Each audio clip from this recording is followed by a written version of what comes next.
So next up, we're going to check out Norfolk Wizard Game, Chapter 2, The Ape Traffic Head Explosion Incident.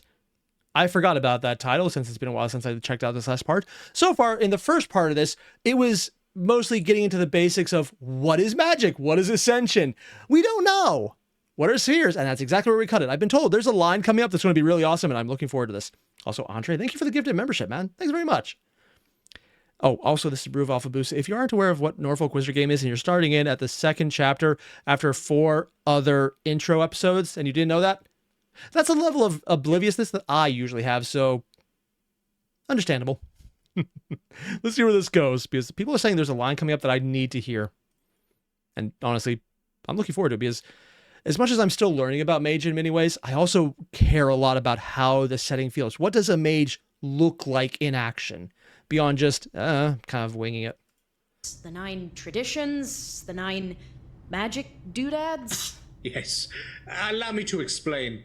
There are indeed 9 widely accepted spheres of magic.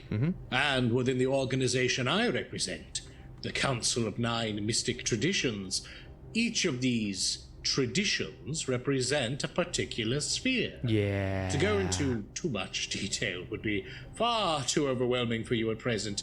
Because a lot of it was petty politics. Like, a significant amount was actually just that.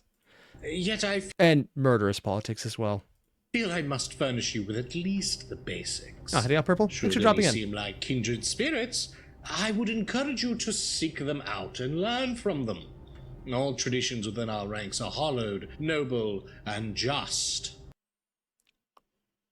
I want to rehear what he just said again.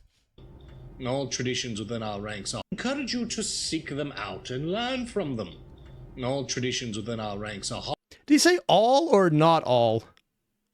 All traditions within our ranks are hollowed, noble, and just.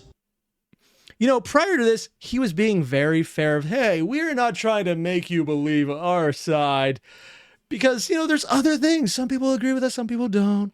It was very fair, very even-handed. It's like, I'm not forcing you to lead this. But also, check us out. We are hollowed and just and noble. Also, no.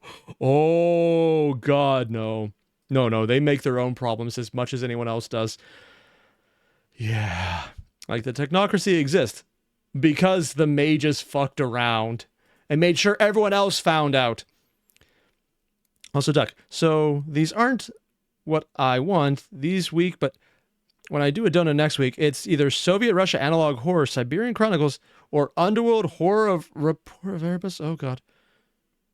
I'm just going to make a note of that one. I don't know what any of those are, but I think the last one especially has been mentioned before. Like, unironically, Report of Erebus, I think explicitly sounds familiar. I don't know why, though, and that terrifies me. Not just terrifies. Very specific terrify there. And Valerian, that's why you prefer orphans? Yeah, but the orphans are kind of the fence sitters when it comes to this entire thing, because, like, both sides kind of suck, so I'm not going to do anything about it. We're going to just do our own thing. Except the entire aspect of being a mage is do something. So they just feel off to me. Like, let's be another faction, but then also kind of not do it. It's more removing yourself from the game rather than playing it, which is entirely possible and not a bad thing to have. But it's more like, well, one side's wrong, but I don't want to deal with the other side either because they're assholes, so we're just going to do nothing. If they were more proactive in working together and showing the factions, which I think they're starting to get to, I would like the disparates way more. I just don't think they were handled the best way earlier on. That's a personal opinion about the meta-narrative, which may or may not change.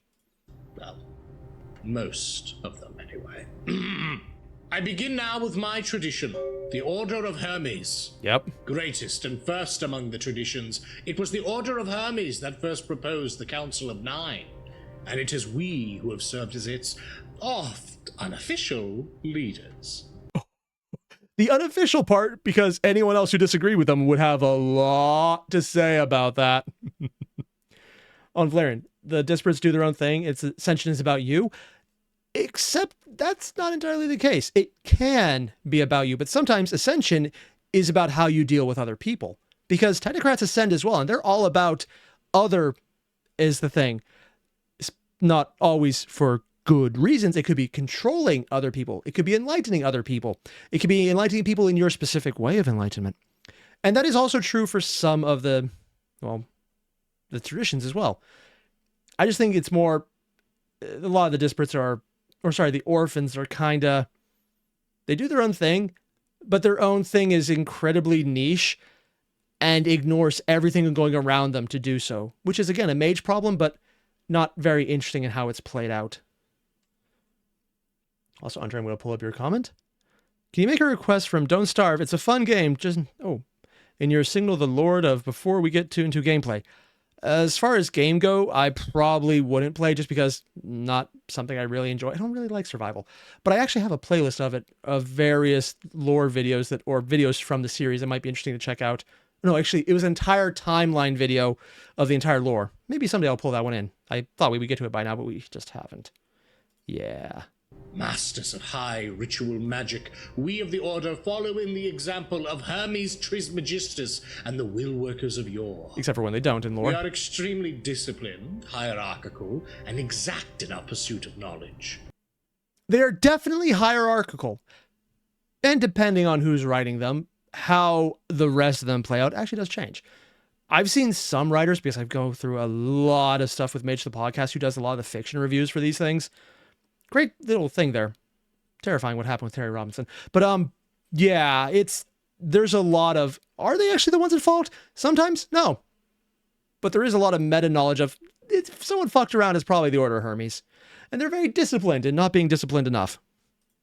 Though except for when they are. Divided internally into a myriad of houses, each of those houses produces wizards par excellence. For we seek nothing less than the perfection of the self and the tempering of the mortal to divine.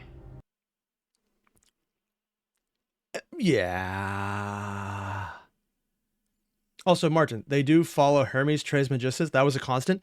Yeah, in the mage books, but some of the other books, they've also mentioned that there's other things. I think it was mentioned in, oddly enough, the Mummy book, where that was brought into question. Yeah, I know, that was a weird one. And I think it was first edition Mummy, not second, though. But I get ahead of myself. Think of, let's say, robes and wizard hats. That should suit the contemporary vision well enough. God, you're the Merlins. Sorry. Indeed. Merlin, Grandolph, Dumbledore. Don't tell me those guys are actually real. Of course they aren't. No. I mean, no, they're not. But just because you're not real doesn't mean you can't exist in this world, and I love that feature. Because the Umbra is bullshit. Everything about it is bullshit. It's like the warp in 40k. It's just a more structured until you get to the parts that aren't structured. And then you realize, oh, fuck. Yeah. So theoretically, if you want to play a mage game against chaos from 40k, it works. Surprisingly well. Only Merlin is real. Oh, jeez. Yes, it should also be noted that we represent the mightiest of the spheres. That of forces. Technically, I'd still say the mightiest would be Prime.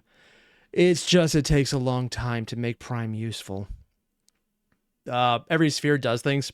Force is like, punch, gravity, fire, electricity, radiation. Prime is, I made something slightly better. It exists now. Until you get to the top of it, and it's like, I don't want that to exist. It doesn't. I want this to exist. It does. It's really scary when you get to the top of it. But at the lower end, it's not nearly as useful. Sphere of elements. Known to our order as the Ars Essentia, it is without equal in matters of combat. To call down lightning, to bend gravity to thy will, to invoke mighty fireballs, or shatter raging storms with a gesture. That is the power of forces. That is the power of Hermes. Gotta say, don't toot your horn too hard, pal. No. Oh, trust me, that's actually probably restrained as far as the Order of Hermes goes. Also, I've read a lot of the books where if you set it specifically in an internal conflict between Order of Hermes members, the infighting is very interesting if you're into the more political games rather than anything else. Also, just to quote this one, There's apparently a disagreement on this one. And Siren, the orphans tend to be more, you were raised in a specific culture, with magic being something you were raised with rather than the tradition introduction. Yes, some of them, partially because orphans are anything you want to be that isn't one of the main ones. So it can be that, Siren. And I think that's usually what it was meant for, but also it's become the catch-all of, we got this guy who hasn't really joined a faction yet. It's like the waiting for team pick. Not how it should be personally, but does kind of feel how the writers were treating it later. And then there's a disparate alliance, which, I've heard various things about it. It's not a bad idea, but I'm not sure it's being carried out. And Martin, they do follow Hermes treatment, just a constant. Merlin probably is. Merlin is who he belonged to, is a fight between the Verbana and the Order of Hermes. To make something exist, you need other spheres to max or mix with Prime. Yep. I'm glad they're not fully buying this. I mean, yeah, although he was doing a much better job of not saying, oh, just believe us in the beginning, but now he's trying to get into the con act of making them believe him. Which, again, he's selling himself because he looks like he's a charlatan.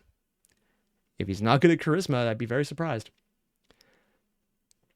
And Martin, I was more going like one of the upper sphere levels for Prime of more, you just remove the Prime from something because it makes up all existence. And if it doesn't have it, it doesn't exist. Other magic doesn't help with that. It's literally the better entropy than entropy, which is in its own right kind of hilarious. Next, the Akashic Brotherhood, or Akashian. The ill-educated among the traditions might call them the Kung Fu guys. Yeah. Whilst technically accurate for the practice of Do, a supreme martial art known only to their ranks, it's a gross oversimplification. Yeah. The Akashic Brotherhood are as wise as they are fearsome. So I'm being told by Yezek, Burger Creek did an alliance video a few weeks ago. Ooh, might have to check that out. And not every brother is of pugilistic persuasion. They hold the seat of mind on the council, the sphere of thoughts and cognition that we Hermetics know as the Ars Mentis. With mind, one might bend thoughts, shatter wills, and enhance one's own mind to lengths otherwise unimaginable. It is thought through deep meditation, the Akashics in some way can interface with their namesake, the Akashic Records. The Akashic Records are real. So I'm told. Because if you believe it, it's going to be there somewhere. Also, Valerian, you mentioned the Akashics are your faves in the traditions. Oh, that's fair. Honestly, they're definitely one of the more interesting factions. Most of them are actually pretty interesting, including the Verbana being like, we love nature, but also we don't really like people. Yeah. But not all of them are that way, of course. They're all interesting and unique, especially when you put your own spin on it, because, personal opinion, I usually prefer something when you have at least a little homebrew mixed in to make it unique. Not always the best way, but it's personal preference. By which one could gauge and understand the impressions and thoughts of each living being on the Tellurian. Forgive the jargon. Creation. Yep. Earth, essentially. But I'd hate to spew misinformation on the subject, so I'll cease my prattling there. Instead, I shall go to our next tradition, the Celestial Chorus. These are Christian mages. A quaint concept, I know. Yeah. When did this come out? I think this was rather recent. Yeah, it's a year ago. It's new enough. Reading some of the books from 20th editions and some of the podcasts where they brought in people to talk about it, while it was initially meant as only essentially the Holy Night Christian stuff, like, oh, these are the Vatican magics, it has been expanded to just religion in total. So if you really believe in Buddhism to the point of getting magic Buddha magic, and I do mean that exactly that phrase, Buddha magic, because it would be magic that you think is from Buddha. Could it also be? Sure. Is that how technically that entire religion works? No, that's no. But you can be wrong and still be a mage. It's why being a Jedi who's part of the Celestial Chorus is technically perfectly fitting if you treat Jedi as a religion and not a power source. Yeah, it's more about practice than actual belief. But then you might not fit there as well. But there's a lot of leeway because there's a lot of open-ended aspects to it. And you could change what you belong to. Just most people don't. In the same way, you could change your favorite basketball team. But most people know it's not the Bears. Because I'm pretty sure that's a football team. Although that would make it a much more interesting game.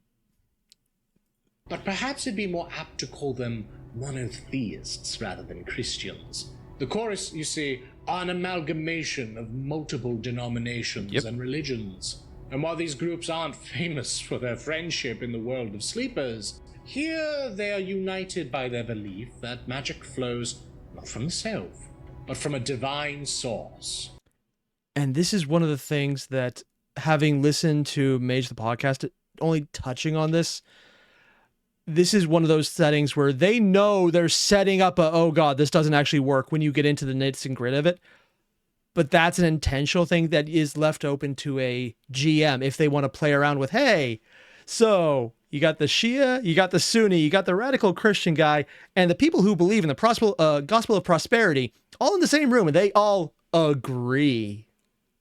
Have fun. You know it's going to blow up. They know it's going to blow up. But it's all about putting on the face of, we agree together as part of this tradition. It's a face-saving act, and I kind of love that they are probably one of the absolute most backstabby ones, if you decide to play it that way. It really comes down to how comfortable are you with those real-world problems leaking into a fantasy game. If you want to, they could be more backstabby than the traditions for the Order of Hermes, who are all about, essentially, feudalistic backstabbery and political intrigue. So, the Tremere in Vampire the Masquerade as the entire game. Because the Tremere were a tradition on the council with the Order of Hermes. Yeah. Also, Valerian, there's also the course about singing and music and spheres. The music of the spheres. I'm actually sure that one comes up, but I know the music aspect, yeah. But the entire religious aspect, I don't think a lot of people like me, I would probably shy away from that one because it's way too close to reality. But I would probably more go towards the music aspect. But I know it is such a thing for it. And Blair, you mentioned such a BS focus in your opinion. Like, they are actively saying that they are not the ones doing magic. Seriously? I mean, technically, if you believe it hard enough as a mage, you're not. Your god is doing it. And gods do exist here. Getting spirits could be a way to get something to happen with magic. Who knows? Maybe that's how they work it. It's all about belief. And to quote Martin, I'm just going to pull up your comment as well. They believe avatars are fragments of agents of the One. And that may or may not be true in some way because no one really knows what avatars are. And that's something that White Wolf explicitly does not clarify. They lead ideas into it, especially in the apocalypse settings where people were trying to save avatars from aliens. Yeah, that was a thing. It was actually a very slow and disturbing end of the world scenario, one of many that they had, that aliens from outside of creation, no prime, they had to take it themselves, are trying to steal avatars because they can use them, and fuck you. The entire setting is slowly dying of magic.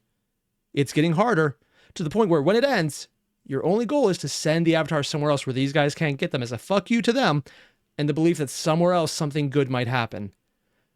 But you're going to lose magic by the end of it. It'll become impossible, and you're just going to be strictly non-magical at the end of it. That was the ending in the apocalypse. The death of magic. Official canon, not even fan-made on that one.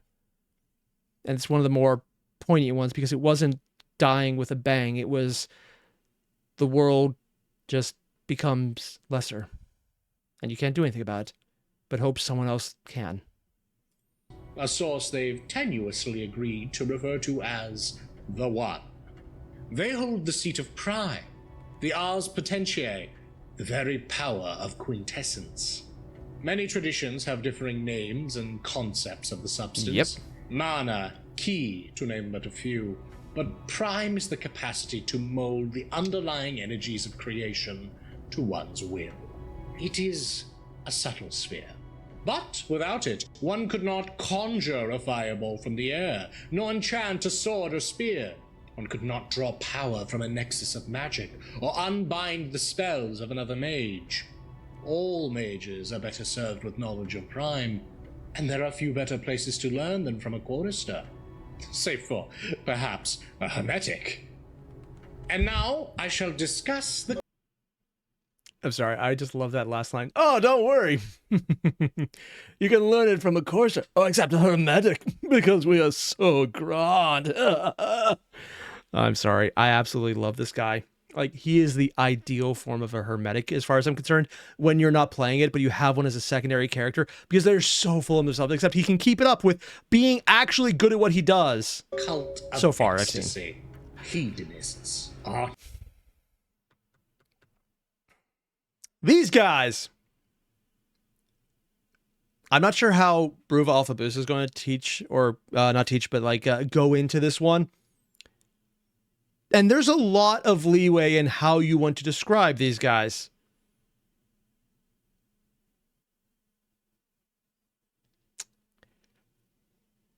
But if you're thinking this is basically Slanesh, it can be that. But it can also be, yeah, we like to get together, have a beer, and listen to awesome music. And that is legitimately perfectly acceptable. But also, all the drugs is also perfectly acceptable. And I was listening to one of the Mage of the podcast, I'm going to reference them a lot, where they were talking about exo worlds that some places control. And one of them was controlled by the sphere as ecstasy. And they had a controlled population of like under 300, I think. Very controlled, but you couldn't get pregnant there because they made the magic so you didn't get pregnant. It just didn't happen. So all of that stuff could happen. And also it was exactly as horrible as you think. No rape, that's explicitly not allowed. No torture, not allowed. They were kind of iffy on murders. Like, hey, we kind of hope you don't do it, but if you do, it happens. Also explicitly as written by the company. Rape, no. Torture, no. Some of that horrible shit, no. If you happen to kill a guy, I mean, we'd wish you wouldn't have done it here. I mean, like, wait till you get home, but we can't really help it at this point. Yeah. That is one of the things they've done for an outer world. And March is even referencing it's Balador. That's a place. You won't be violated, but you will be murdered. Maybe, if it's fun. But also the cult of ecstasy is... I don't think they go that far, but maybe he will. I really want to see just where Bruva Alfabusa takes this one, because how you treat them... Like, I was saying, hey, if you're into real world shit, the choristers could be really crazy, or you're going into more of the United stuff, going to them singing, if they want to get into that, United to the One, and getting across all that. This is the, okay, how much fucked up shit are you willing to deal with? And how much are you judging the guys around you for wanting to deal with the really fucked up shit? artists, masters of the realms of sensation. These individuals are an eclectic lot, often Also, their founder is explicitly actually just a really damn good guy who's like, yeah, this is going to go bad. We should probably do something to fix it. lacking in discipline and good manners. But don't be fooled by their affect. The ecstatics produce some of the most formidable sages and seers within the 9 traditions. Their sphere, time, is oft used to perceive the past, the future, and more formidably, control the ebb and flow of causality itself. Yep. Utilizing the ars temporis, one can halt time entirely, speed oneself to inhuman lengths, even travel between past and future. Though, do be warned, young magi, few survive a trip to the past, and fewer still emerge from the future unscathed. Because Paradox actively hunts you down for that shit. And depending on how your GM is feeling, I don't mean that metaphorically. The rare moments they emerge at all. Now, on to the Dream Speakers, perhaps the most diverse tradition of all. Composed of So in other words, the way Alfabusa is treating it, at least in this introduction, is the ecstatics are kind of like the chill dude. But it's like they can do everything. They can have some great time, but also magic with time.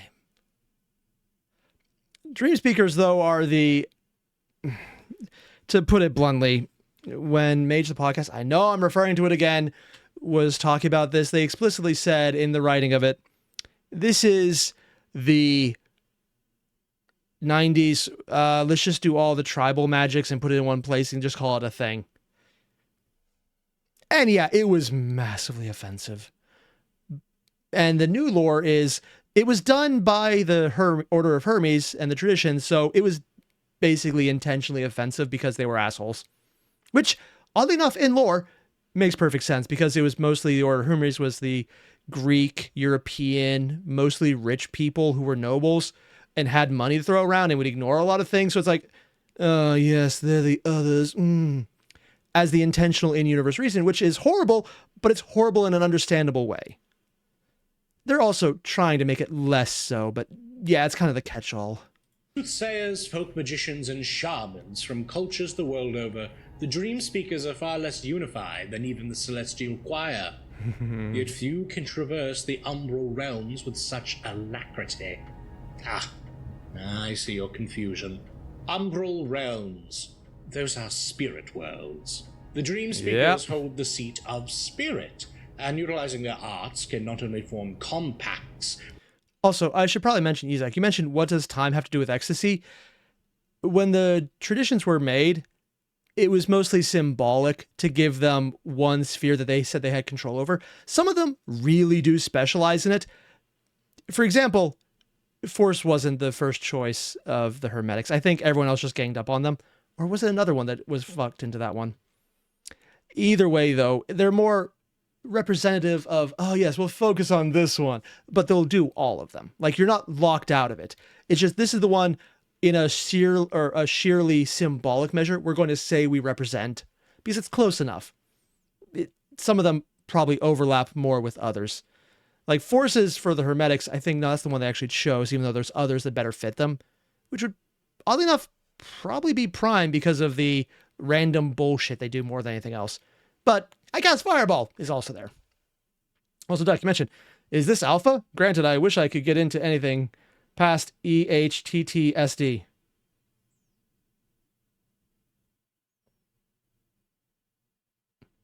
Oh, Emperor had a text-to-speech device. That makes sense.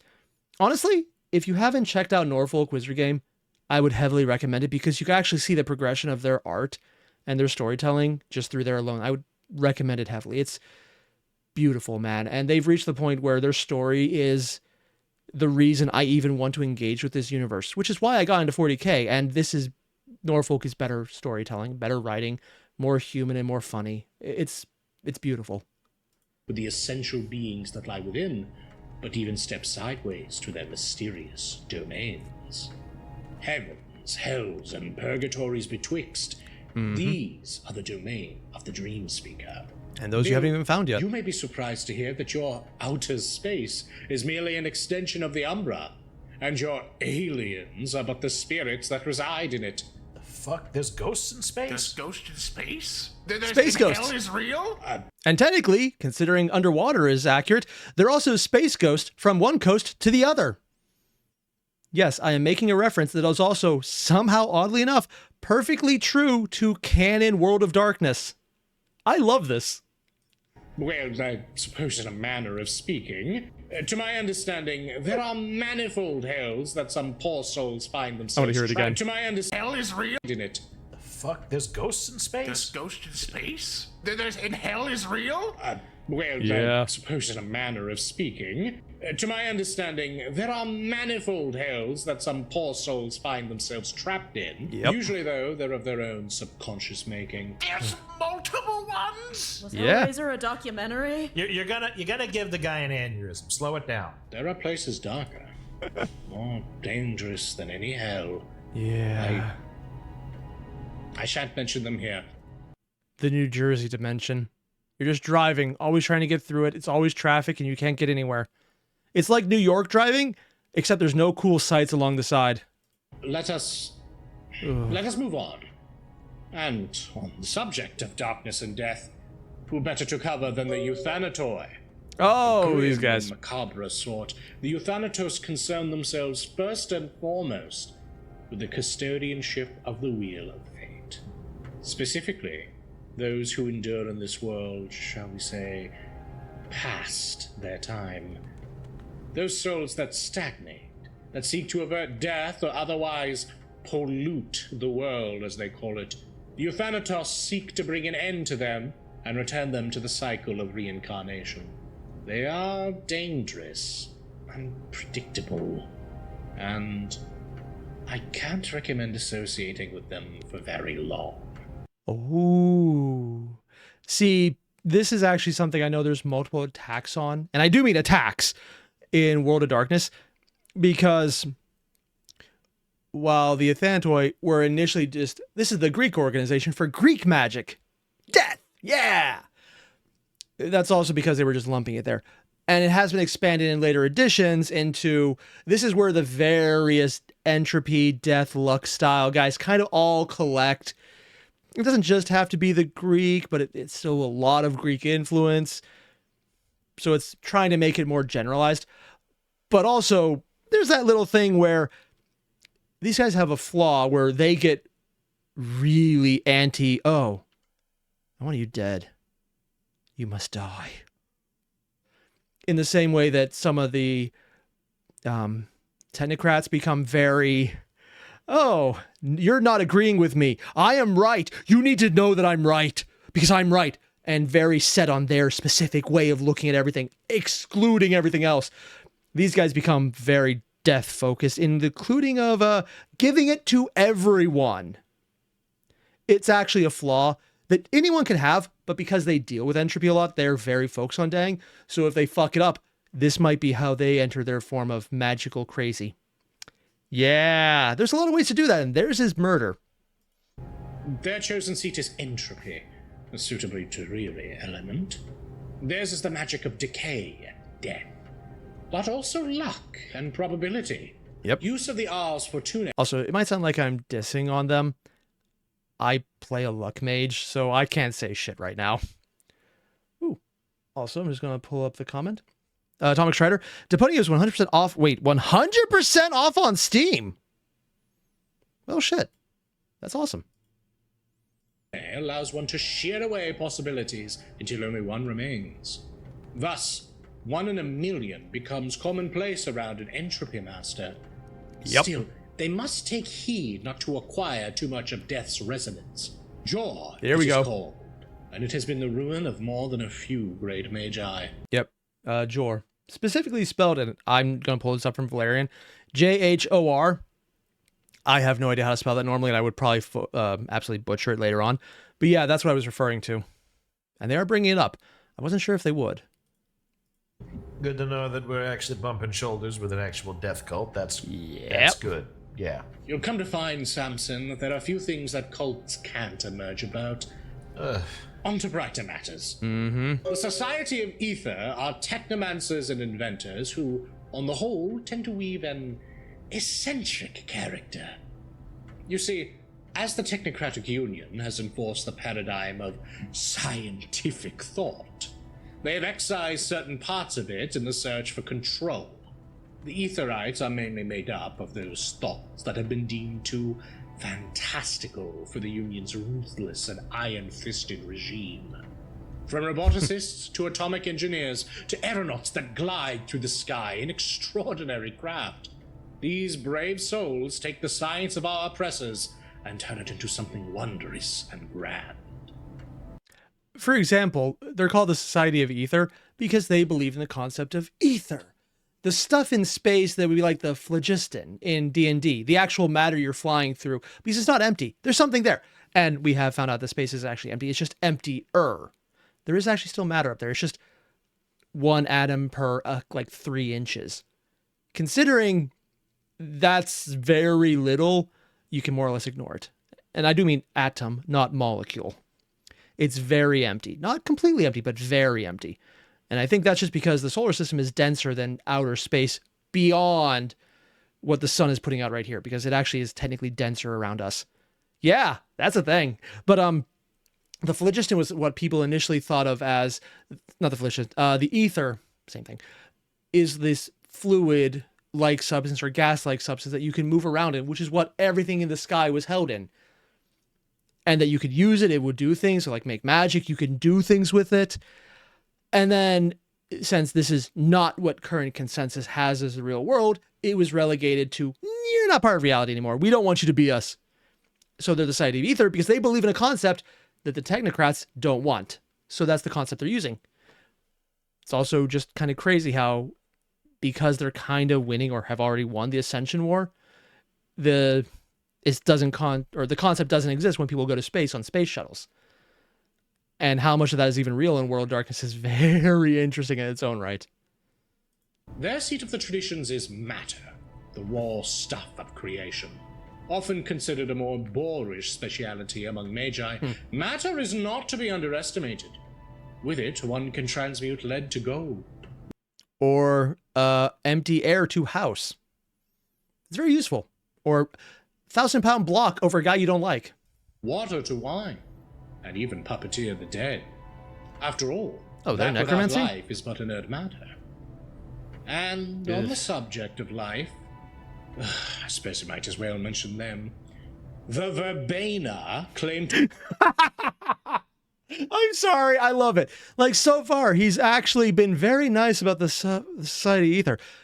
Because explicitly, some of the lore has that mages, especially the traditional ones, do not like them because they were part of the technocracy. For the Society of the Society of Reason, which became the technocracy, they were part of that. They were founding members. They were all in on that. They were the steampunk guys. But then some of them coming back is like, you're part of the thing that used to betray us and try to hunt us down. Ooh, we don't like you. Except no. He's like, oh yeah, they're a thing. It's kind of cool. And then the Verbana.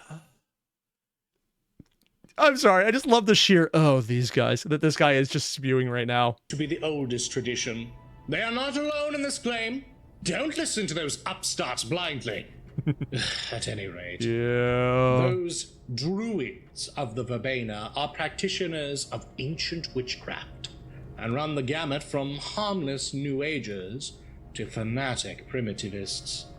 The Verbana embrace nature in all its forms and are especially the ones that murder people. oft aligned against the concept Oh, it wasn't the Society of Reason, it was the Order of Reason. Thanks, Valerian. of civilization itself. Some are kind and dependable, Yeah. joyous, harmonious, and at times even delightful. Others are decidedly less pleasant, extolling the virtuous cruelty of Mother Earth and celebrating only that which is fit enough to survive. Yep. There's They would look at vampires and go, I see absolutely nothing wrong with what you're doing. Because you are strong. And if anyone can't fight back, it's fine. Granted, a mage saying that in its own right is a level of a rich person saying if you're not rich, you're not rich enough. Because I got it from daddy, but you should have earned it yourself, and so you didn't, so you're less than me. It's that level of, we're going this again. But also, yeah, there's a lot of leeway on this one, how you want to play it out. Hell, you can even do multiple ways if you want to have multiple people here. They quote Valerian, deranged and beautiful. Or separate. Or beautiful, but also deranged in different ways. And the deranged, but even more deranged. Personally, that's my favorite one because it gets really fun when you do both deranged of every type possible. sphere of life is well suited to their playing duality. Helldivers Leon. Thanks for dropping in. The Ars Vitae might heal even the most dire of wounds. It can reshape one's body to be stronger, more agile. Flesh horror. I have no mouth and I'm making sure you know I'm screaming is a thing. Even to assume an animalistic or inhuman form. One might polymorph a dreaded foe into a harmless sheep, or spontaneously summon forth a legion of crabs from pure ephemera. There's a crab legion? There's a crab legion? Oh, that is awesome. That last one happened to me once. It really did. No one believes me, but it's true. Legions of crabs. Goodness. You can even say it was a rave. Just a rave crabs. I know. There's a song for that. That'd be awesome right now. I was nursing my poor fingers for a week afterwards. Lastly, and most recent to join our council, are the virtual adepts. Like the recent people who broke away from the technocracy. Also, Valerian, the Temes, or Temes? I'm not actually sure how to say that. And Martin, Life 3 Prime 2, also known as the Who Needs Flesh? Yeah. We can do it now? We could do it now, yeah. Order of Crabs. Army of Crabs. I need to remember that one. Also, according to Martin, Verbena hate the vamps as they are unnatural predators disturbing the laws of nature. Yeah, unless we're playing it off that they don't know what a vampire is, because not knowing something is as much a part of mage as knowing something, meta. Because you could get a humanimal, to quote Hunter the Parenting, in there with a werewolf, with a Verbana who's wild shaping, essentially, to steal language. And they might also not even realize who each person is because it's just like, oh, what the fuck? Yeah, it can go all over the place, man. Etherites. They fled the shadow of the technocracy when the desire for control outpaced the growth of their science. But unlike the Etherites, the Adepts are decidedly modern. They specialize in the interwebs, as it's called. Perhaps you're familiar? The digital age, mass connectivity, etc., etc. Usually, they're punkish, rude, and quite the rabble, if I'm being honest. Yep. Yet, it's important to keep one's pulse on the times, and few among our organization know this as much as those miscreant hacker cabal.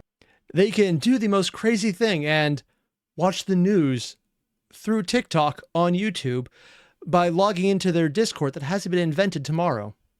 Although that last part would be more time travel, but if it exists anywhere, who knows? Maybe they can see tomorrow's news.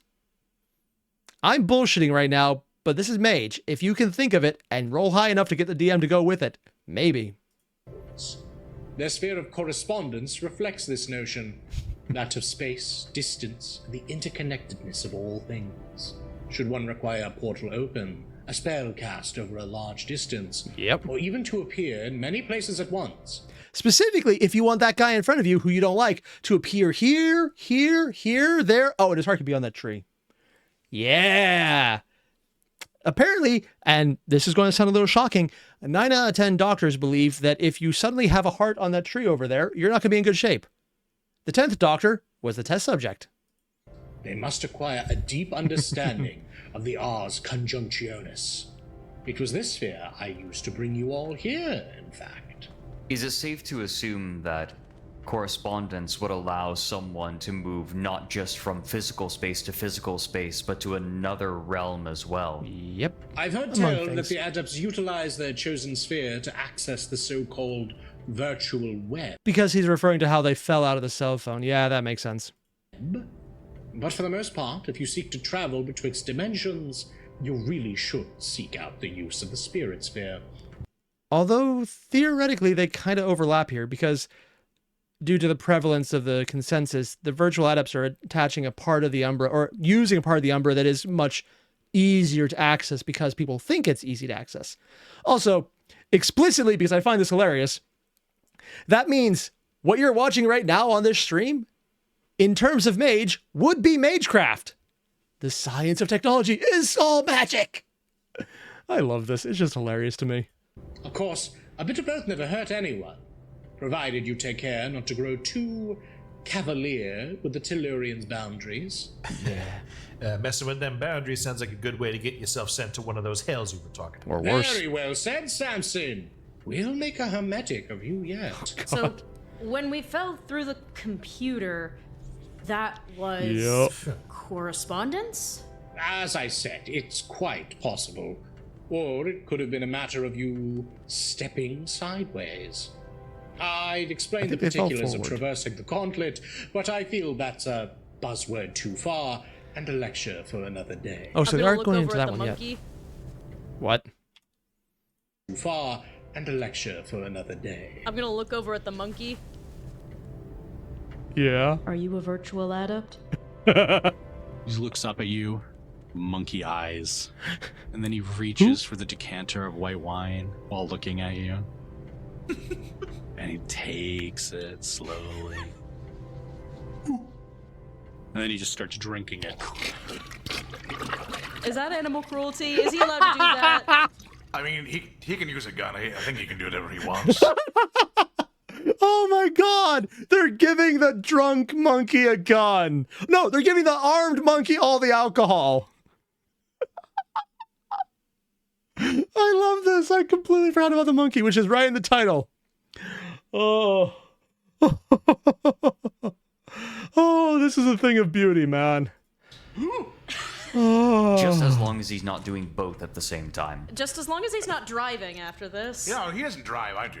Yeah, you could have fucking fooled me. Yeah, because I'm pretty sure the monkey was the one driving at that point. Let me just really quickly roll monkey stamina. No! Drunk monkey! Slosh monkey. Whoa, the monkey rolled 3 10s? He can God hold a damn. Breaker, good god. The monkey got a grand. That's my level of luck.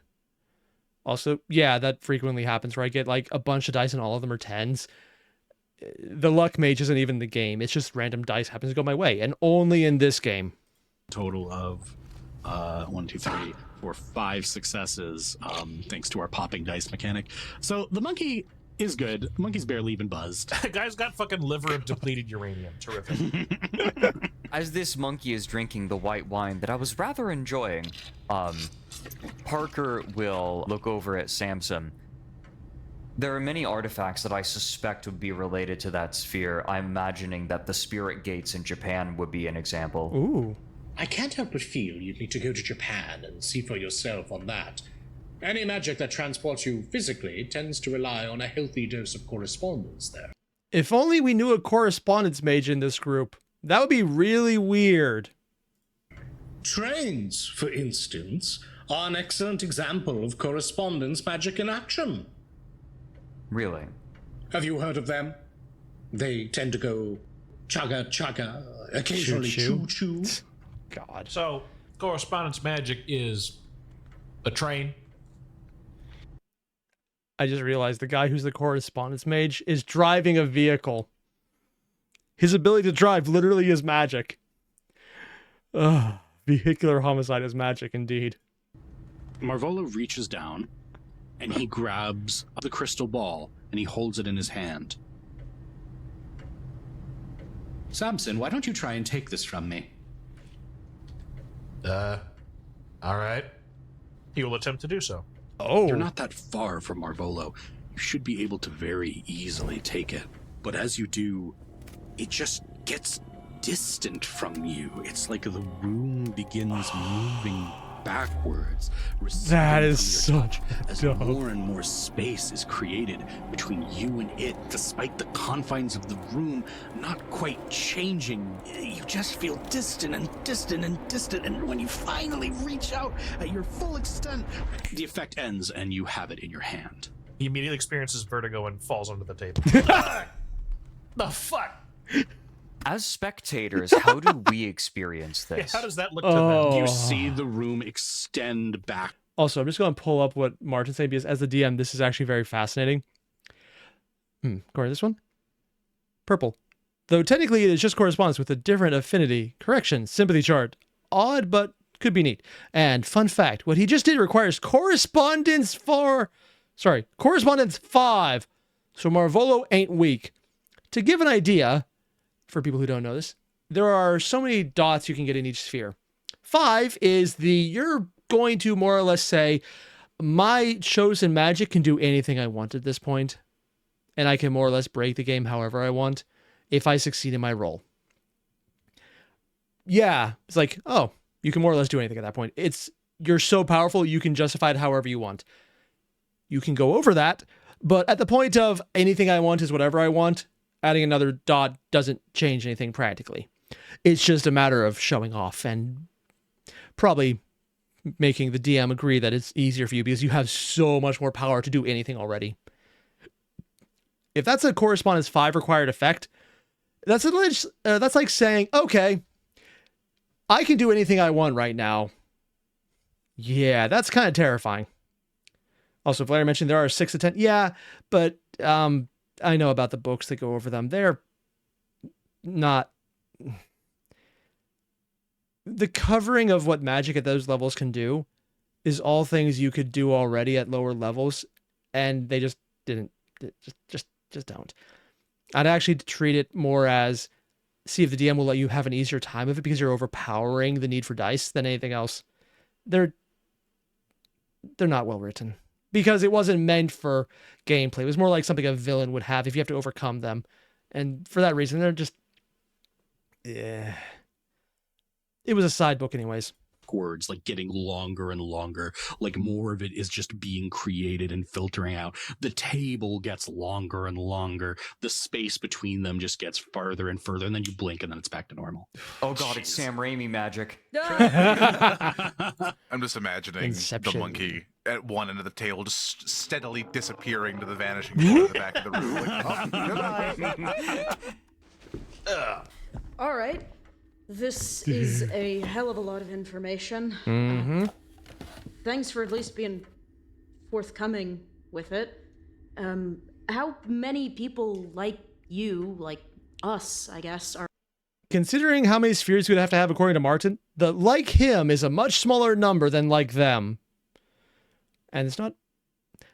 How many mages you play in a game or have in the world does depend on you. If you play with thousands, that's actually a very small pool. If you play with millions, that's actually still a very small pool. Think of it this way.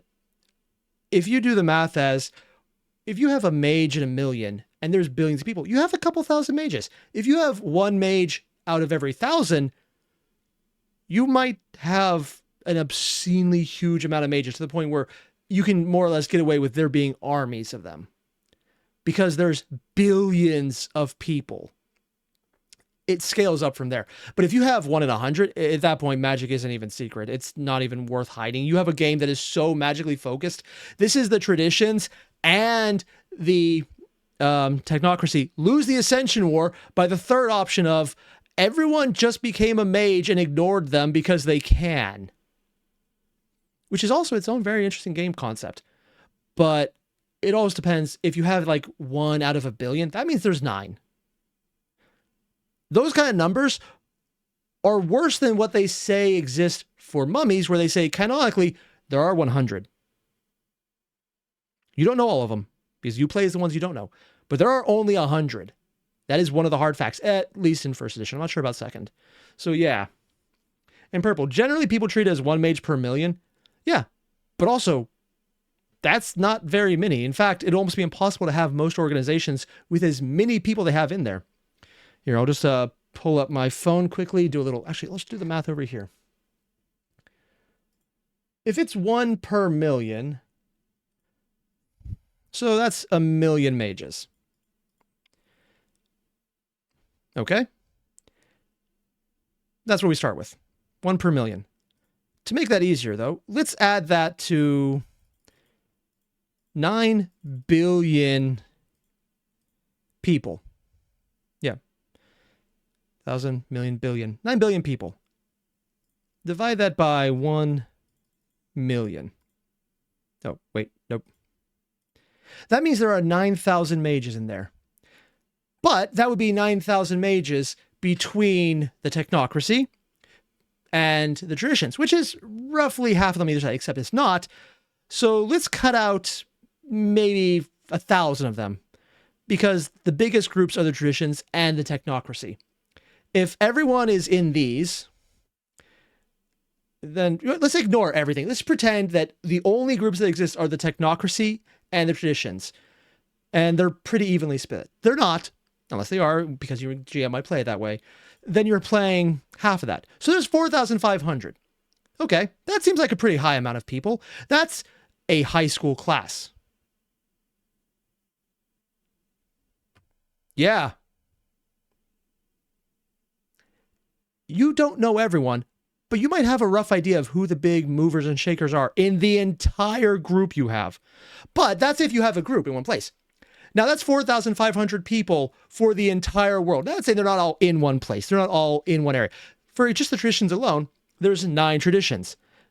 Assume they're evenly spread up. They're probably not. I mean, I assume some of them are probably more constant. Some are older. The Verbana could be all over the place, and who knows about their numbers. They could be huge or small. But let's just say they have an even number there. That's 500 people. If they're even close to evenly split up, you're looking at a statistically significant amount of people. In fact, there are 5 people in this room. If every single person on screen right now was a traditions mage, we're looking at, well, I fucked up the math there, but we're looking at a significant statistical proportion of the people here. We're looking at 5 out of 100, or like 1%. Yeah, that would be a non-insignificant proportion of all the mages in their traditions. The numbers get bullshit when you look at them. I fucked up the math at the end, but you guys know what I'm talking about. This is really insane how you can change that to be a very low game. 1 per million is not many. 1 per 1,000 is a lot. 1 per 100, magic isn't a secret. This is also why most people just don't even talk about this, because it's one of those things where if you start throwing numbers out, the more you focus on them, the more it doesn't mean anything, because the game is more important than the numbers attached to it. Kind of like weights in Battletech. Don't worry about it. And he's like, so they are the 1% eat them? They are the less than 1% in that case. They are the 1% of the 1% of the 1%. Yeah. And also, if mages can heal, you legitimately could eat them as an indefinite food source. No, sorry, an indelible food source, because they could just regenerate more. And also, if you're an ecstatic, that might be what they're into. Let's never think about this again. In Norfolk. It has more than a few mages around, I think, because it is a center of power. You're telling me there's a seat of magical power in fucking Norfolk? Why not? It was a canonical way for people to enter a new world and just transfer over. And mages want new things. Why not?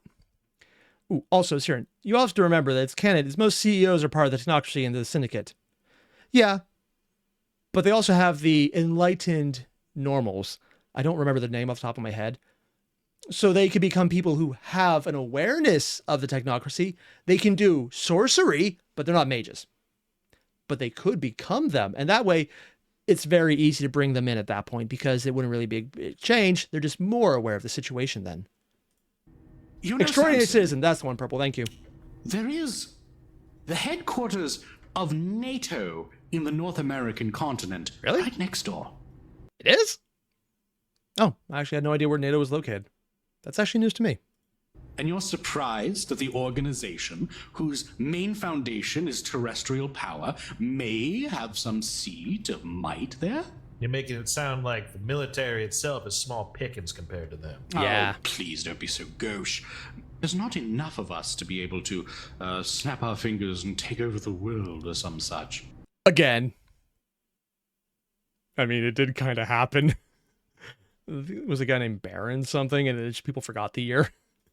No, the Technocratic Union, it should be mentioned, is not in control of every government, every facility, everything on the planet. But they very frequently co-opt, advise, and manipulate these systems of power to their own ends. To give an idea what this looks like, the Syndicate's power is money. They made sure other people value money because it's their form of power. So if they want to make magic happen, it's like, hey, kid, go make art. Here's $1 million. And that's their magic because it works. Is that stupid? Yes. Also, and Martin, I'm talking about Tsar Vargo. Why did I get Baron from then? But yeah, Tsar Vargo, that's the one. Yeah. Now, can you imagine if you were given $1 million, could you make something pretty artistic? You probably could, because with $1 million, you could also commit your own magic of paying an artist to do it. Funny how that works. When we leave here, now armed with this information, are they going to immediately be coming for us? And if that's the case, what do we do? That's an excellent question. The Technocratic Union is no doubt attempting to investigate what exactly is going on with their recent Because they're playing a hot awakenings. version of this war. But I also have it on good authority that events in the Great Dismal Swamp have led them to counteract very quickly a security breach of some sort. Oh, he's aware of that happening, because that was Bill's awakening where he decided to go, you don't exist anymore. You're not here. Boom. Oh. It may be your aliens, Bill. Now, as for you, though, No, he was the it is breach. true that once you leave here, any who can spy magic will at least investigate the points in which you awakened. Yep. And should they do it with any seriousness, finding you in your homes should be relatively trivial. To that end, I would open my own home to you all.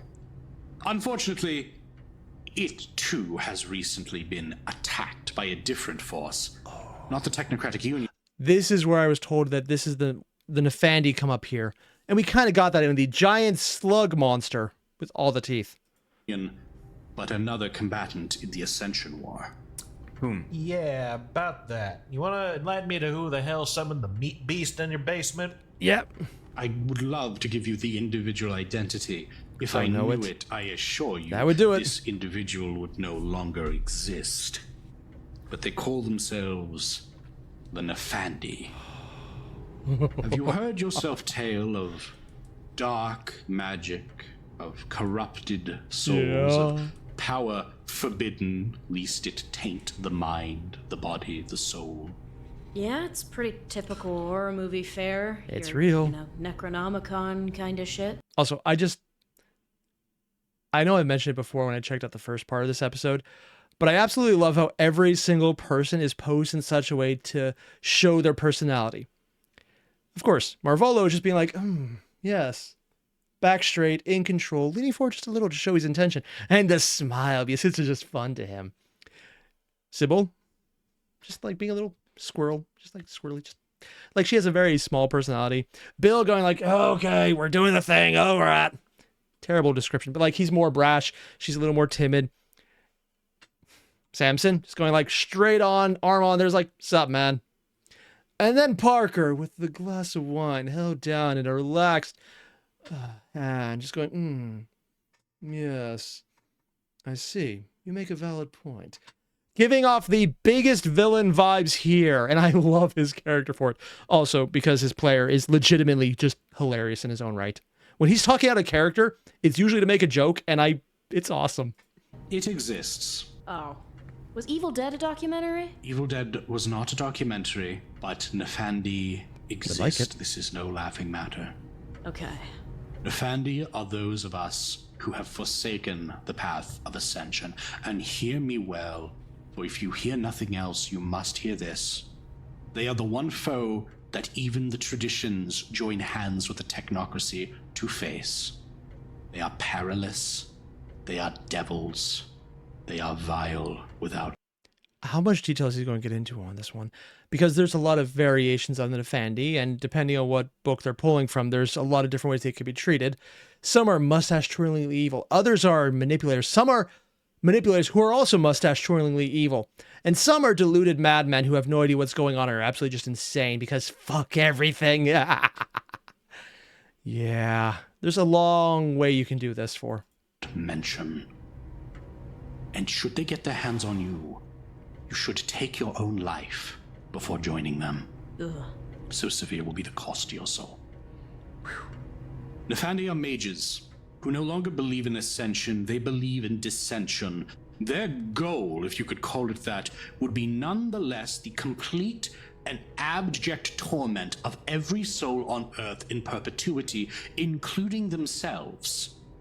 They have been faced against their darkest reflection, the aspects of themselves that bring them revulsion and vileness. They have faced this dark reflection, and they have knelt before it and called it God. They are, and I say this without candor, the most vile, pestilential, awful breed of thing to exist on this earth. They are the ones that attacked us. It's like they became their own evil twin. I'm getting that. In a manner of speaking. Except worse The less somehow. known about the precise nature of the Nefandi, the better. But you must always be watchful. They will attempt to lead you to their centers of power, a place they call a call. Huh? Oh, no. Okay, though that's how he's going to treat this one. The center of power, at least in the more current editions, is called the Labyrinth, which is also a reference to what they think the gods descend into. And the call is just a thing that they created, or they found, or they're repurposing, or there's a lot of different intakes explicitly written into various individual copies of the various different editions of the books. So that's the thing. The call, if they're attributing it to him talking as if they are controlling it, I also should probably remember that this is him talking about it. So he might be doing the same thing they're doing in Norfolk Wizard game, or sorry, not Norfolk, Hunter the Parenting, where they're explicitly giving incorrect information because this is what the character thinks is right. So either he's lying or he knows that they have a call, because that's what most mages would know it as the, oh God, fuck this. And not the labyrinth, because their place of power would be the equivalent of the place to gather from a node. which is what the labyrinth would be. But the call doesn't have to be the labyrinth. It is fucking terrible, and if there was a way to destroy it, you should, but I don't think that's a thing that can happen. How much control you have over it is a thing. So we're getting possibly incorrect information that is confidently wrong or a lie. And I'm not sure which way this is going. And once inside, they will subject you to horrors beyond your comprehension. And should you fall, no matter the man you were before, no matter your moral values, no matter who you are, you will be possessed of this ultimate evil, and it will dominate you. The only cure is destruction of the soul. But no, Nefandi can be quite nefarious. The wisest among them can disguise themselves as otherwise reputable members of the community, only to reveal their true colors when they have you in their clutches. To give a real-world example of what this looks like, think of every horrible, horrific serial killer and every interview where they talk to the neighbors like, I can't believe he did this. He was such a nice little boy. It's that. It's that creeping darkness with that veneer of civility over it. Before you see how that veneer is so thin. But it's just enough that other people don't question it. It's that layer. Except for the ones who take that layer off and they're absolutely just batshit insane and evil, which is also a thing. But they're not the ones who are the most successful, usually. That said, very rarely will you encounter one. But they too spy the awakened signatures. It's more than likely that they too will be curious as to if you are amenable to them. For safety, run to the technocracy and hope they kill you. It's safer. Well, one way or the other, perhaps our more immediate concern is the technocracy, because once they're finished with whatever was bothering them, they're going to come for us next. Exactly. To that end, I can arrange lodgings. It won't be with me, but it will be with someone who owes me a considerable debt. Oh! Can you imagine the kind of debts collected by someone with Sphere 5 anything? Because if Martin's right, and Bruva Alfabusa is on the same page, that this is also Sphere 5, because maybe they disagree, anything he would have to be paying out of favor for, considered considerable by him. Wow, I just formed a sentence with the same word twice that technically is grammatically correct. That feels weird. Is probably very interesting. I can't wait to see where they're going. This lodging, I would insist, all of you attend to. As for your families, I can offer them what protection I may, but it is best that you remain separate from them. Can they stay where they are? Probably. I will do what I can, again, to ensure that the worst does not befall them. Because out of all of them, the only one who talked about family would be Parker and Samson.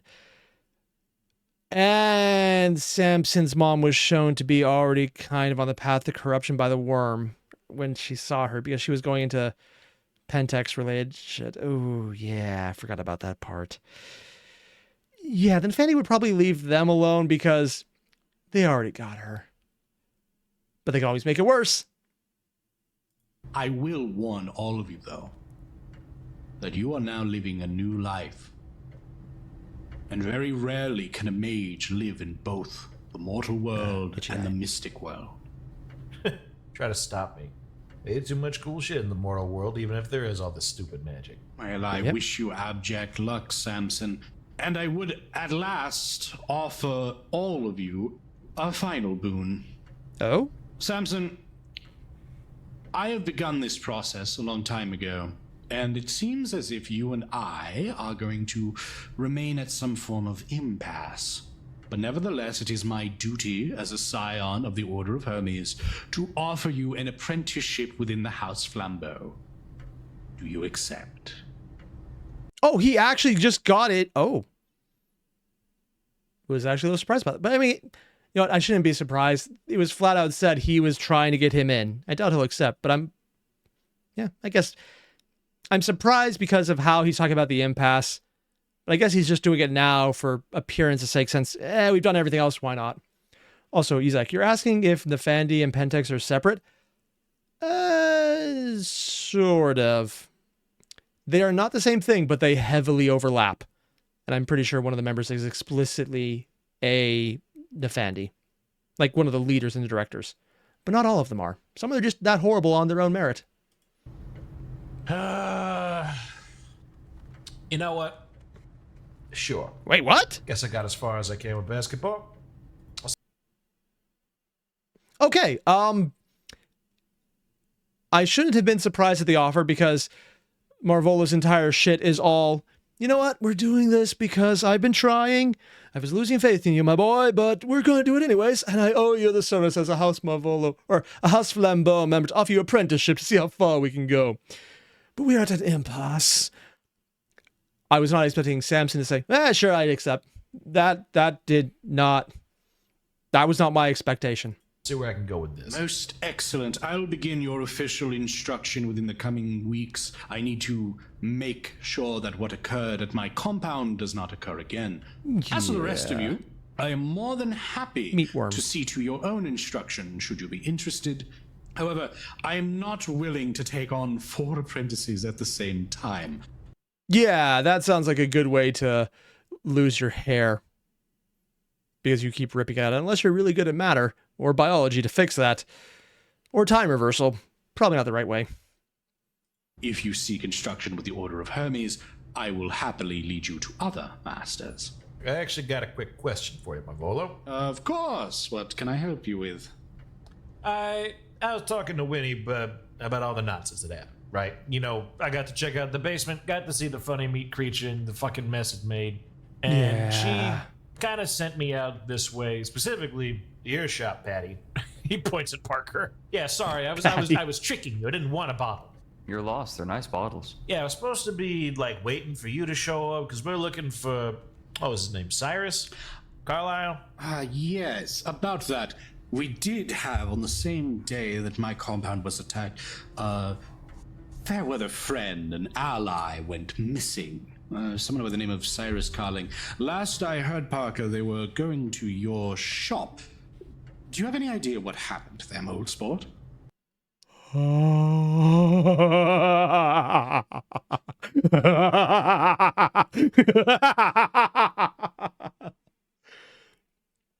Because Parker turned him to stone when he first awoke. And he had the power to say, fuck you, I do what I want. I am so glad I have the poker face merit right now. Just the internal screaming. His face is completely passive. Oh, yeah. Like, my father said that we were going to have someone come in. He came in, but he left pretty quickly. We didn't quite have what he was looking for. Awesome. Okay. I'm gonna... What are the chances that the Nefandi was actually the guy he turned to stone, and the flesh worm was a response to him losing control because he got turned to stone? That would actually be the ultimate irony, that they actually took care of the most dangerous factor immediately. Probably not that lucky, because it would be the most narratively uninteresting version to use them with, but it would definitely be funny. Ask you to roll me manipulation subterfuge.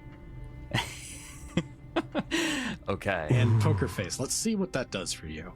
-2 difficulty on your subterfuge roll. Oh, damn. Yes. So difficulty 6 becomes difficulty 4. All right, That's 5 actually to easy. 10. That's 4 5? manipulation and 1 to subterfuge. 2. 1 success. He takes a look at you. Did he mention what object he was looking for? He said he was looking for a particular grandfather clock. It hadn't come in yet, but it arrived shortly after. Interesting. I would very much like to see this clock. He stands up, the door opens back. It's the front of the antique store. Oh, because it goes back there. Because they're in a new room, I completely forgot he could probably just make it go wherever he wants. Will he notice the guy who's still technically alive?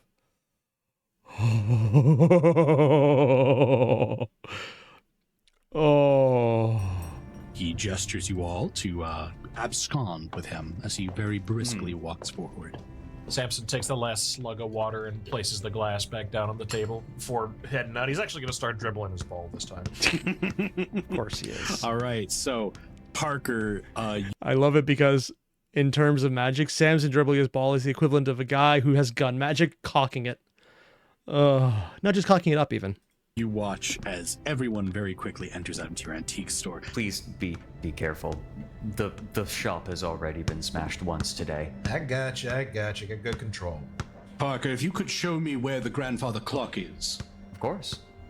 Also, the irony of Samson saying he has good control when his entire pile of issues started when he didn't have control getting his magic. Wasn't his fault because Awakening is a bullshit. But technically, it's just irony regardless. Parker, perfect poker face, leads Marvolo into the back, and he mentions to everyone else, feel free to stay out front here if you'd like. Please peruse the wares. I'll give you all a discount. Have you got any, like, taxidermied animals? Like, vintage taxidermy? I've been looking Of course the meat mage would be into that. The meat and horror mage. everywhere. Oh my god, we can't get them off our hands. How many? Oh my god!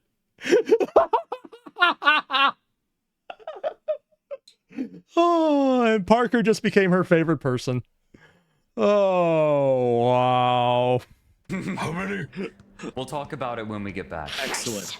Samson's gonna follow Marvolo as well, since he got put on this little assignment as well. Oh, Bill, are you and the monkey coming?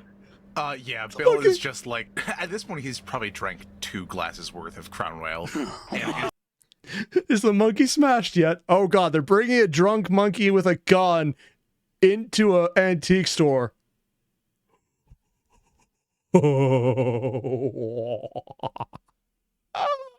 Okay. Roll me stamina. absolutely. Fail. Oh, I hope so. Nice. You're good. All right. Don't even bother popping it. You're good. It was a Fuck, 10. You're good. You can hold your liquor. It's booze. Okay, that's fine. Cool. So at this point, Uranium gut monkey. Bill is just muttering to himself, "Hell is real, space is fake. My friends are all dead, and I've got a talking monkey, and the New World Order is going to kill me." Yeah. Yeah, monkey's just holding your hand, like shaking his head, like. The drunk monkey is somehow more sober than the guy who's the conspiracy theorist finding out, oh, that it's worse than I thought. I think he needs to change the shirt from I want to believe to I want to stop believing. Or I want to stop knowing. Oh, God. That was real, space is fake. He walks forward. Hell is real, space is fake. As Oh my Parker is God. leading the 3 of them down, he takes a wide but non-suspicious berth around the bottomless crate that houses prized concrete statue. The grandfather clock is still uncovered. It'll take like a few moments too long, but realizing she has been left alone in the front of the shop after being told the New World Order's after her ass, Sybil's gonna put her after the rest of the group. Do you have, Probably like, with like a taxidermied raccoon under one arm. yeah, roll me Raccoon. 1d4. Alright, 1d4. How many does she Yeah, grab? That's, That's you, two. You have 2 taxidermied animals. Figure out which ones they are. Alright, I'm gonna have a raccoon under one arm, my and then God. like, what's the biggest kind of spider? Oh God, Goliath bird-eating spider. Is probably Alright. Why do you know that off the top of your head? Also, if it's an actual spider, I'm not even sure that is one. Well, whatever. one at that time. Uh, That yeah. or a huntsman. Yeah, like a giant huntsman spider, like stuffed huntsman spider. They don't actually taxidermy those things, do they? They don't actually taxidermy things like that, do they? Oh god, they probably... I know you can preserve them, but I didn't think they were taxidermiable because... And according to Purple in the chat, yes. Yes, it is.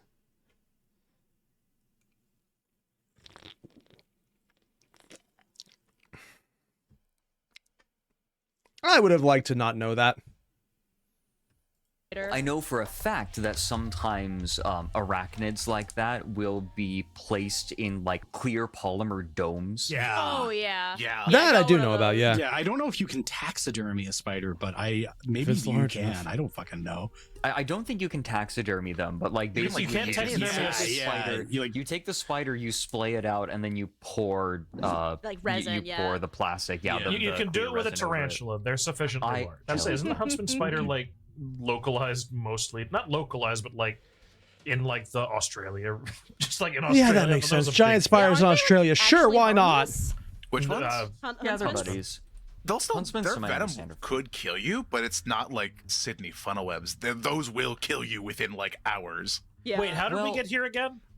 Because bugs are fucking awesome, or Hunting spiders will often, unless they're a particularly aggressive species, like the boner spider, the banana spider.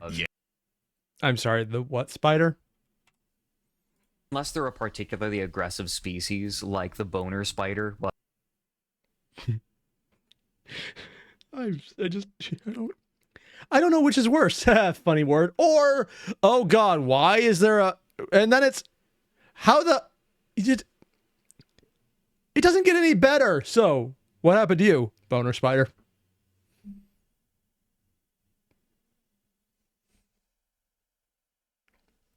Also, I know better than to look it up because I'm going to run into some weird things online if I type in boner spider. So let's just move on and never talk about this again. The banana spider. yeah. The one that gives you boners till you die. Oh my God. That most hunting spiders like that, because their eyesight is so good, they're not very likely to accidentally attack you or bite you. That's why sometimes you see little jumpings, like people will have jumping spiders on their arms and they won't bite, they're just buddies. Yeah. Oh, jumping spiders are great. They're just super docile. Yeah. Anyway, sorry, No, you're good. I'm doing the thing. Oh. So, today I learned that banana spiders give you death erections.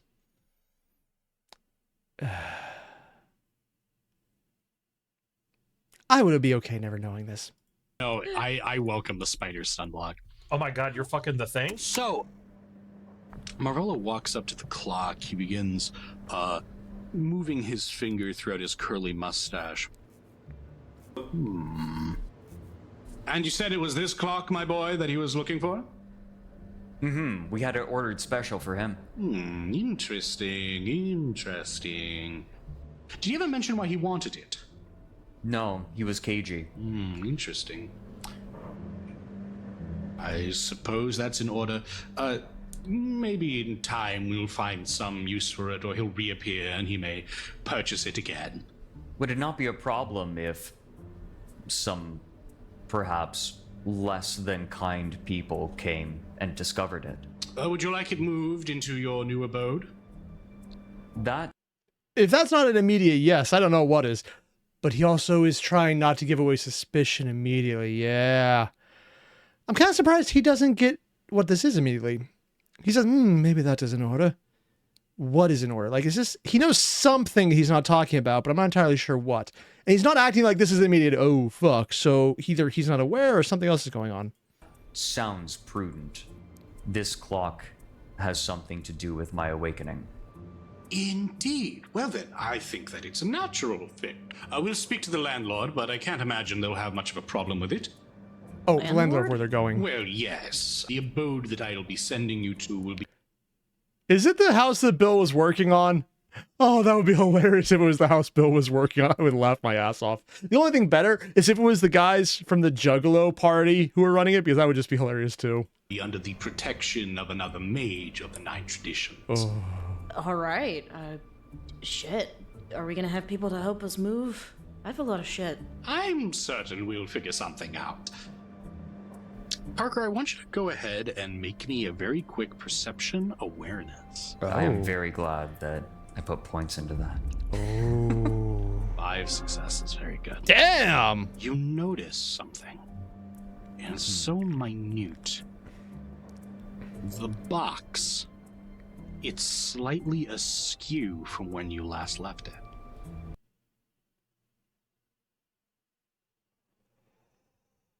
It moved.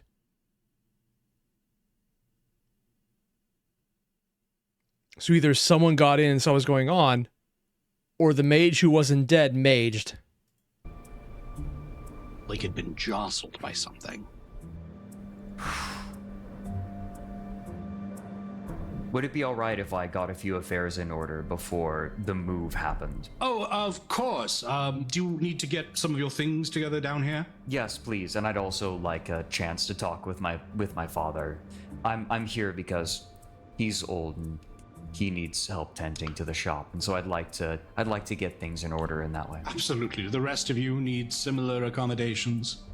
Ain't got much, but I have to go talk with E before I go. My cousin, and I guess my mother, whatever the fuck. Yeah. I don't have a whole lot. Are we gonna be allowed to kind of leave the place freely? I've got a whole studio to tend to.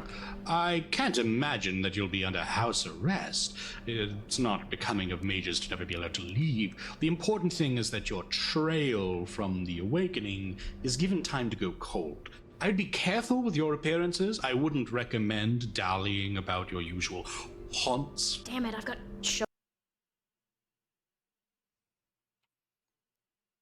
Did they just highlight him saying haunts?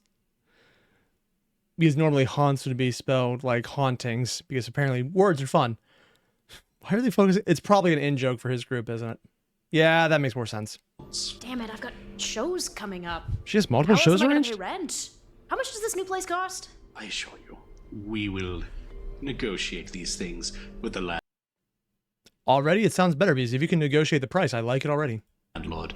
And you won't be divorced from your normal life for too long. In fact, I wouldn't imagine that'd be too much of an issue to coordinate with your fellows. Listen, you've never met Pablo. The guy would be inconsolable if I just went cold for a week.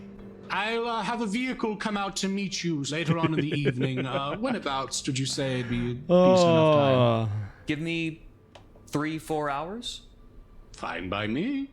What about the, I've got the Okay. RV. I can't exactly hide that many places. I'll make sure your RV is tended to well enough. I can have it protected, assuming that it's not already been compromised. Which it very well might be, depending on who was after them. Sybil, were there any considerations for you? Probably need to get my computer and the contents of my current apartment. Do you got like a magic box that I can put all my crap in? I've got a lot of knickknacks, a lot of little things. Magic is not a thing to be used so casually. Quite frankly, the displays I've already expended towards you all, that Quite is vulgar. sufficient enough for me for the day. In other words, this is a low magic setting then, but it's demonstrating the high end of all the control. Okay.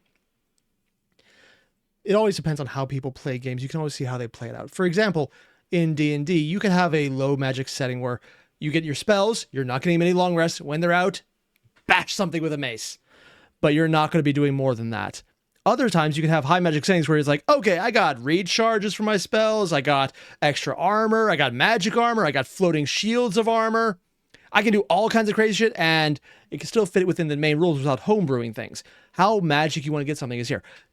Mage, early editions, magic superhero. Revised edition, we try and get this down to a local game again. Let's not do that. Mage 20th is aiming more towards magic superhero, but maybe not as fantastic with actual consequences still. This definitely feels like they're playing a low magic setting with a high ceiling. So not often, but when it goes off, it's noticeable. Neat. Oh, are you out of MP? No, it doesn't work like that. As I've said, when you cast magic that is vulgar, there is a substantial paradox backlash. And the other evening, I was involved in a life or death battle against a horde of gibbering So you undead. probably got a lot of stuff. Oh, Gibbering that undead, sounds not a the little worm. paradoxical. I'll figure it out. Very good. I'll certainly see you all off. Let's head on. And Marvola will lead you outside to the front, an old-fashioned black Rolls Royce. pulls up. Oh, this is why we don't have to pay rent. The doors quickly open for all of you. I assume you three and the monkey will be entering. Yeah. Yeah? Very good. In which case, we'll go to Parker, back down in the cellar. The moment that he hears the front door shut, This is the part I've been waiting for the most. Like this, like, is he still there? Is he moving or is he missing? Because I think he was even merged to the floor, so. Oh. He turns his attention to the box. For a moment, Parker is going to consider. He places his hand upon the box, and much as he sensed the spirit the first time when inspecting the clock, he is going to sense for a spirit underneath the box again, almost afraid to look underneath it. Definitely afraid to look underneath it. Go ahead and roll me Arete. 9. You search for a soul beneath the box. You find none. Immediately, he is going to pull the box up. Now the question is, are the feet still there? Are the bits of the connected ground, because he was merged into the ground of the cement, is he changed and escaped, or did something take him? You look, and where once there was a statue literally Fused. and tapered to the ground by the stone itself, there is nothing. There is a disruption of the rock of the cellar, as if some large part of it just snapped off and disappeared. It looks like a pothole you might see on the road. So either he tore himself out or someone else did, but he didn't undo what happened to him right there, because you wouldn't have to remove all of this to do so.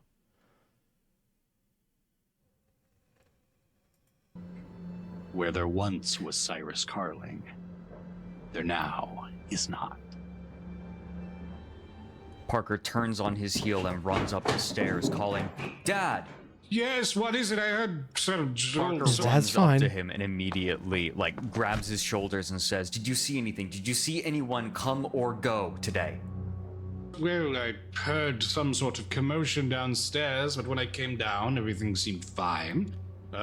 Anything else?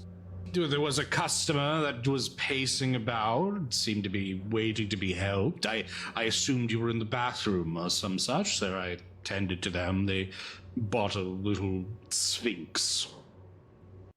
So just in the time they were talking to Marvolo, someone came in. Unless this is actually when he was in the bathroom. Okay. Sorry, Dad. Today's been a bit odd. I'm assuming that the big trigger now is if Speaker D, the DM, ever mentions, and they have a little sphinx, we need to become immediately aware that shit's about to happen. What do you mean, Parker? You're acting quite strange, I must note. And his dad's sober enough to figure that out. I'll explain later, Dad. However, Dad? Yes? I need you to trust me. Oh. I'm going to be gone for a week. Some very concerning but potentially exciting things have happened. I can't explain actually all considers of it them exciting, right though. now, Oh. but things are going to be okay. Oh my God. I don't know what Speaker D was planning before this, but after Parker said that line, there is no way Speaker D is not biting his tongue to keep from laughing, because that is such a straight line to... No, it's not. Oh my God. Oh. Son, you always have my trust. You shouldn't. But what is it? Why can't you tell me? A lot. Oh, so much. I'll hopefully be able to tell you soon. Just for now, if anyone asks where I am, just tell them that He left. I am gone. That you aren't sure where I went. What will I tell your mother? I mean, you guys were fine when I was gone to college. This is like that. Technically, it is going to magic school. Magic apprenticeship, even. See, exciting opportunity. Very well, Parker. You know, if you're in any sort of trouble, you can always reach out. We'll always be able to help you. I know, Dad. Be careful, son. I'm excited for you, but you worry me at this, but you've always done right by us. This is Speaker D having so much fun building up the death flags. Like, people are saying doom flags by purple. Oh, and according to Martin, given how general... Actually, I'll just pull this up so you guys can see what I'm looking at. Given how general TTRPG stories go, he's going to have to do a lot. I'm not even sure who you're referring to, but it doesn't matter because, yes. Oh, there's going to be a lot of shit happening, man. We trust you. Will you guys be okay while I'm gone? Think nothing of it. A week, we can handle that. I mean, what if you were in the hospital and you broke your leg? We'd have to do the same thing. Trust me, we're fine. Okay. I'll miss you. I really hope he does board over that hole in the floor, just because it would be absolutely terrible if the bad thing to befall the family was falling in a hole they didn't notice. How would that happen? Maybe drunk. Your eggs. Well, they'll be waiting for you, so don't be too long. You've got a week before I get worried and interject myself. Okay. If things get that bad, I'll be glad to have you interject. I need to pack. Of course, son. Of course. And some people will be by soon. They'll just be taking out the grandfather clock that we weren't able to sell the other day. Oh, did you find a buyer? Is it going into storage? In a sense. Cut back to the mouse pad. I'm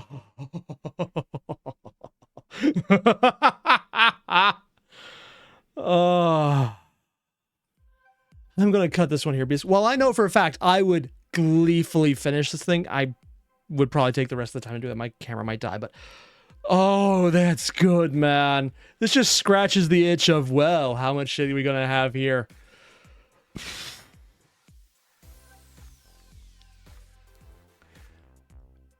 I don't know what's about to happen. Chat right now is talking about how there's warps set up in advance, and some things are still happening, like a contingency. I'm just thinking, if it wasn't a contingency from him, maybe taking everything out, is it someone else moving him? Is it something like in the Nefandi found him? Is he setting something up? I don't know. And maybe it's going to be answered in the next episode. Maybe it's answered in this episode. But it definitely lets you know something happened. And now Parker might have to face even more consequences from it. And they know where his house is. My guess, though, is probably someone else because of the mention of a Sphinx. Because that's a very specific thing. Because as soon as that word comes up, someone who has a Sphinx motif, someone who really likes the creature, someone who maybe has a little figurine they're playing with because they just found this little knickknack they find interesting. That is going to be one of those big moments of, oh, that only Parker would realize. So everyone else here, well, they would hear it as players, as characters, they wouldn't know.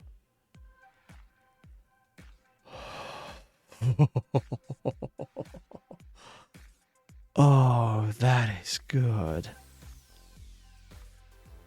I really want to see what's about to happen. It's going to be so freaking cool. But I'll have to save that for the next one. You guys know the deal. There's a link below to the original video. Hit it up. Yeah, see you guys in the next one. Adios.